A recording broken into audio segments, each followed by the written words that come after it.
प्राचीन भारत में राजा सागर एक पराक्रमी और महत्वाकांक्षी शासक थे। उन्होंने अपनी शक्ति और देवताओं के समक्ष श्रेष्ठता सिद्ध करने के लिए अश्वमेध यज्ञ का आयोजन किया।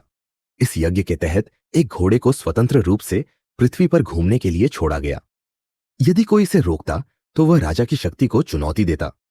देवताओं के राजा इंद्र इस यज्ञ से ईर्ष्या करने लगे। उन्हें भय था कि यदि राजा सागर ने यह यज्ञ सफलतापूर्वक पूर्ण कर लिया तो उनकी प्रतिष्ठा और शक्ति कम हो जाएगी। इसलिए इंद्र ने छलपूर्वक यज्ञ के घोड़े को चुरा लिया और उसे ऋषि कपिल के आश्रम में बांध दिया। ऋषि कपिल तपस्या में लीन थे और इस घटना से पूरी तरह अनभिज्ञ थे। जब राजा सागर को घोड़े के गायब होने का पता चला तो उन्होंने अपने 60,000 पुत्रों को उसे खोजने का आदेश दिया। उनके पुत्र पूरे पृथ्वी पर घोड़े की खोज में निकल पड़े। खोजते खोजते वे ऋषि कपिल के आश्रम पहुंचे और वहां घोड़े को बंधा हुआ पाया। उनके मन में यह गलतफहमी हो गई कि ऋषि ने घोड़ा चुरा लिया है। क्रोध में आकर उन्होंने ऋषि पर आक्रमण कर दिया। ऋषि कपिल अपनी तपस्या से जागे और उन्होंने देखा कि 60,000 राजकुमार उनके आश्रम को नष्ट करने का प्रयास कर रहे हैं। अपमान और क्रोध से भरकर ऋषि ने अपनी तपोबल से उन्हें भस्म कर दिया। यह घटना राजा सागर के लिए गहरे शोक का कारण बनी। केवल राजा सागर का पोता अंशुमान इस विनाश से बच गया, क्योंकि वह खोज अभियान में शामिल नहीं था। अंशुमान ने अपने पूर्वजों की आत्मा की मुक्ति का मार्ग जानने के लिए ऋषि कपिल के पास गया।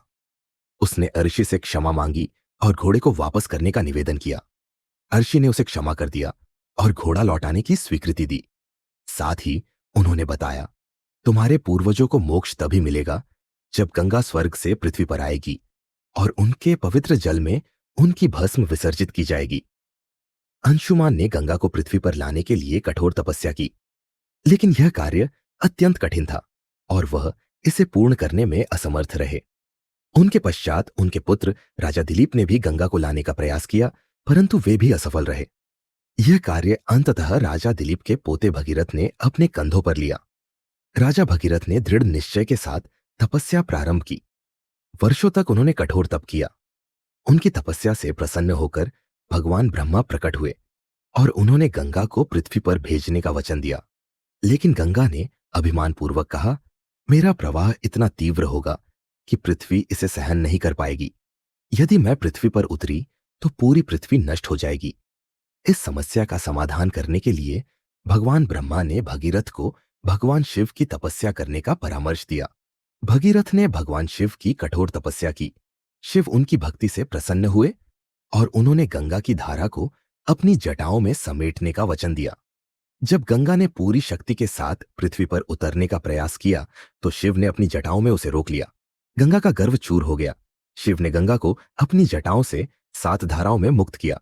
ये 7 धाराएं थी: भगीरथी, जाह्नवी, भिलंगना, मंदाकिनी, ऋषिगंगा, सरस्वती और अलकनंदा।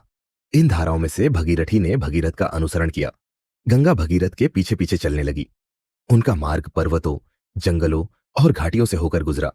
जब गंगा का प्रवाह एक स्थान पर तेज हो गया और वहां के निवासियों को नुकसान पहुंचाने लगा तो ऋषि जाह्नू ने अपनी योग शक्ति से गंगा को पी लिया।